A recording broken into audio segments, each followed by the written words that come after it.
Hi and welcome back. Today I've got the Carista app and the Carista dongle. I'm going to be showing you how to add the large speedo display, change some of the settings so it can automatically lock your doors when you drive off, unlock your doors when you take the key out, plus some diagnostics, and also you can check your state of your DPF filter.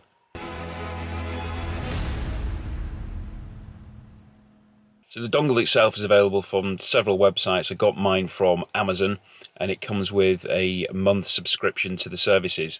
So this is the device here. It's a very compact little device, so you can actually keep it plugged into the vehicle if you want to do. On the Transporter T6 it plugs in just to the right and below the steering wheel. So mine will go in here. So as you can see, just here right and below the steering wheel, slots in there, so you can see the shape of it matching the shape of the dongle, so you can just pop that in there and you will see the lights light up to show it's getting power. So you can just slot it in there and then it will connect to the app. I've got the iPhone, but it also does work on Android devices, and then you can change these settings through that. So I've got the app here on my iPhone, so just click on connect, click I've got the Carista, and then it's going to connect to the device. So as you can see, it's brought up 4 different options. So we've got your diagnose, your customize, service and live data. So you can actually stream live data of your vehicle engine to show what different parameters are meeting. So we're just going to click on customize.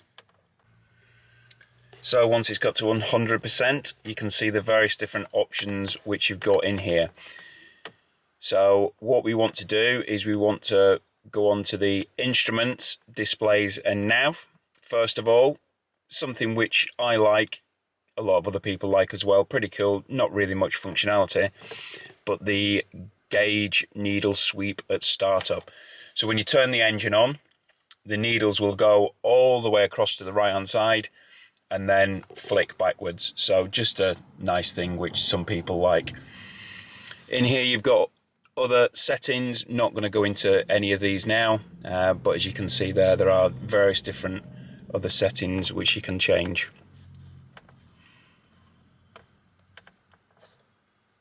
Driver assists, so this will change driver assists. So this is your hill start assist, and you can change that setting if you're not comfortable with the settings which you've got at the moment. Dings and warnings, if you really wanted to, you can turn off your seatbelt warning.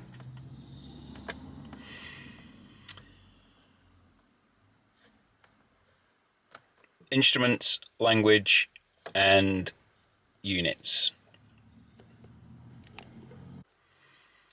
So what I'm going to do is I'm just going to go down to locking automatic. So this is a feature which I've got set up, and I've turned these all on to yes, and it is auto locking the doors when you're moving. There's various different methods. I'm not sure which each method is, but you do have to play around with this, because if you put yes on one of the methods it doesn't work. So I've got yes on all. So what that does is when you set off, it gets to a certain miles per hour and then the doors will automatically lock. So it's a bit of a safety feature which is on most vehicles these days, but unfortunately with this Volkswagen you do have to turn it on separately. So that's where you can do that. You've also got the auto unlock. So once the doors have automatically locked, you arrive at your destination.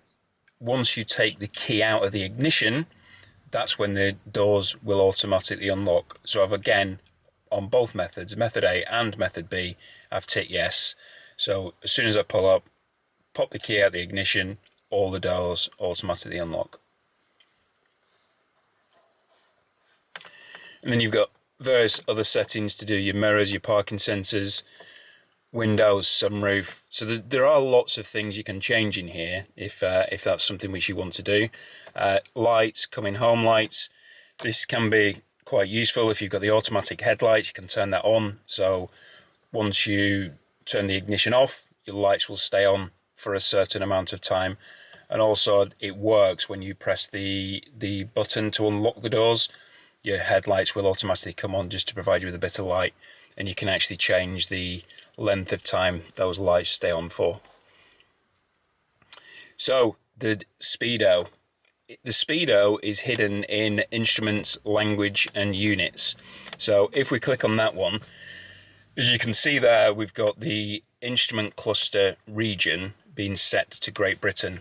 So on the dash, and we'll show you on the dash now, we've got down here the no kilometers per hour, and that's the speed limit, speed reading, speedometer reading, which you get as standard.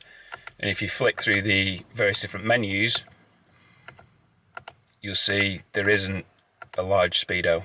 However, we're going to change that.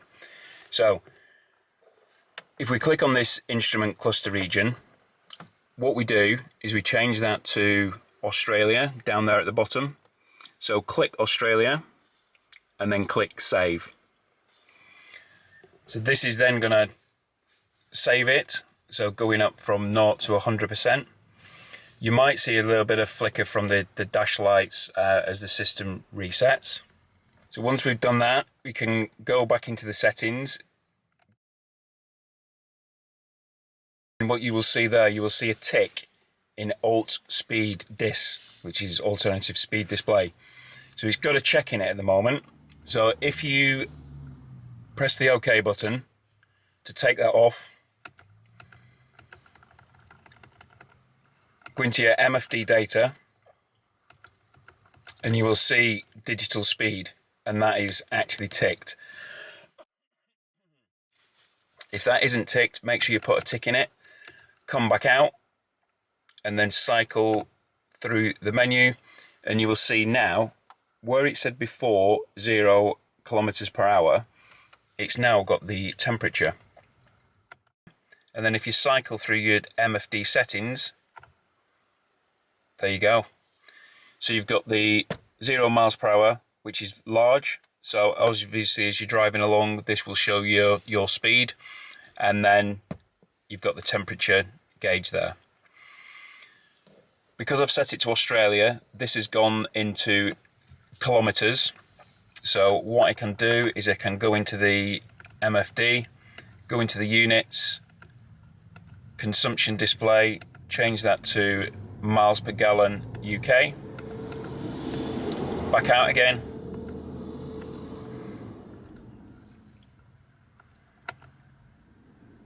and then it's back in miles. And then cycling through here, it's back in miles and showing the consumption in miles per gallon, which it should be. So that's how to change the large display. What you also can do, so going back into the phone app, we've got the diagnose customized service again, as I said. So if you can go on to service,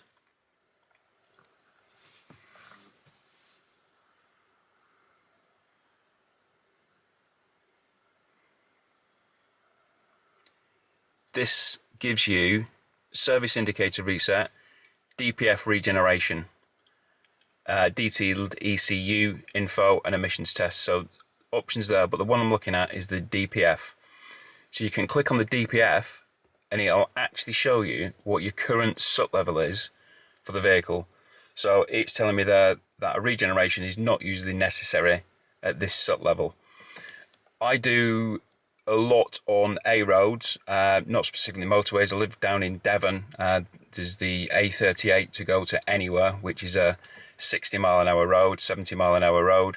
So I don't generally need to do this, but if you need to, there's a button there to actually start the DPF regeneration, so you can actually force it to regen yourself when it's convenient for yourself. So that was a quick look at the Carista app and dongle. I found it very useful for the time I've had it. As you can see, you can change various different settings which you can't normally from factory, and I've used it on other people's vehicles as well.